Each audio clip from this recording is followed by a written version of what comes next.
In accordance with this, my determination to ask of God, I retired to the woods to make the attempt. It was on the morning of a beautiful, clear day, early in the spring of 1820. It was the first time in my life that I had made such an attempt. I had kneeled down and began to offer up the desires of my heart to God. I had scarcely done so when immediately I was seized upon by some power which entirely overcame me. Exerting all my powers to call upon God to deliver me out of the power of this enemy which had seized upon me, and at the very moment when I was ready to sink into despair and abandon myself to destruction, I saw a pillar of light exactly over my head, above the brightness of the sun, which descended gradually until it fell upon me. It no sooner appeared than I found myself delivered from the enemy which held me bound. When the light rested upon me, I saw two personages, whose brightness and glory defy all description, standing above me in the air. One of them spake unto me, calling me by name, and said, pointing to the other, "This is my beloved Son, hear him."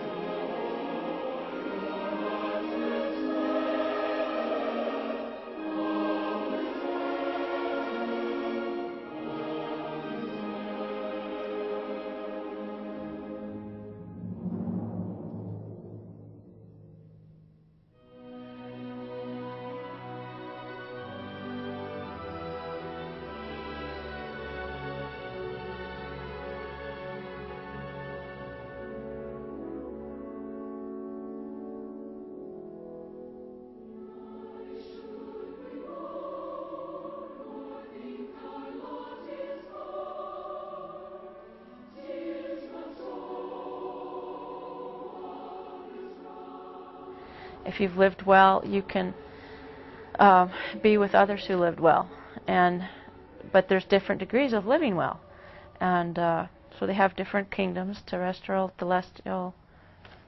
No, I think it's the other way: celestial, terrestrial, celestial. And in the celestial, there's like 3 kingdoms: 1, 2, 3, and the very highest, you have to be married and procreate, because you're going to actually create your own worlds and people them. And they believe that as man is, God once was, and as God is, man may become. So that's all our ultimate goal. Even as women, it's our ultimate goal to support the man to become a God of his own world, and the father of all his own people and his own on their worlds. You're a child of God. You were chosen before you were born to be a Mormon. You're this valiant Saturday's warrior meant to come here in the last days, the days right before Christ is supposed to come, and you're preparing the world for Christ to come. After you die, the earth is going to be made a Garden of Eden. All the bad people are going to be punished or locked up. And you're going to live with your family in the celestial kingdom forever. Your body's going to be made perfect. I mean, what more? What more could you ask for? What more would there be that you could possibly want?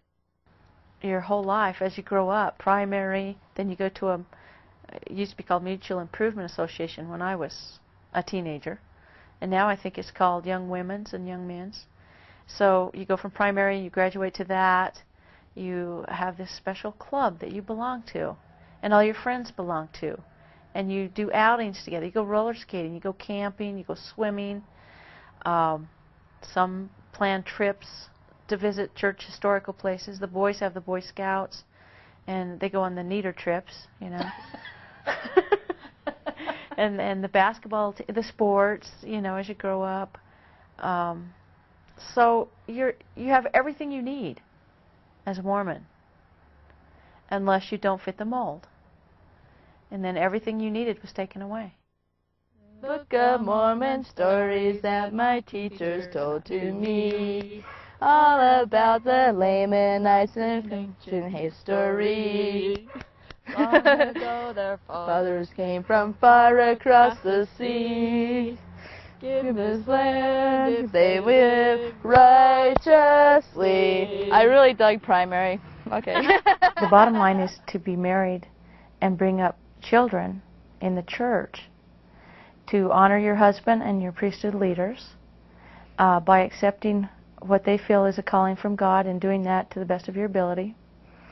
For example, if they call you to be in the primary and you're not gifted with children, that you do it anyway because God wanted you to be for some reason. If they call you to coach a basketball team and you have no ability whatsoever, God called you to do it, and so you should be it, even though you know the neighbor fellow or the neighbor gal would be so much more qualified. Being in the church would mean you would find a returned missionary, or if you were of dating age, that you would support this young man, encourage him to go on a mission, either wait for him or find someone when he's gone, agree to put it off until he's back, or else continue dating, and find a young man to marry that hopefully is a returned missionary, and be there for him, his support, the wind under his wings, to help him progress through his steps in the priesthood, and along the way, doing what the bishop asks you to do and raising your children is the ideal place for a woman. And I actually did like the Mormon Church just because of the unity that they have, this family unity. I was very drawn to because I never had this. And this was something very unique to me that I've never seen, not even in the Catholic Church. And I mean, the Catholic Church, you go to a mass, after an hour it's over, bye. And in the Mormon Church, it's like a family thing. You know, everybody greets you, everybody knows you, you do things with them. It was like fun, I thought. Well, I went to Brigham Young University, talk about Mormon influence, and I met my husband there, who was not Mormon and joined.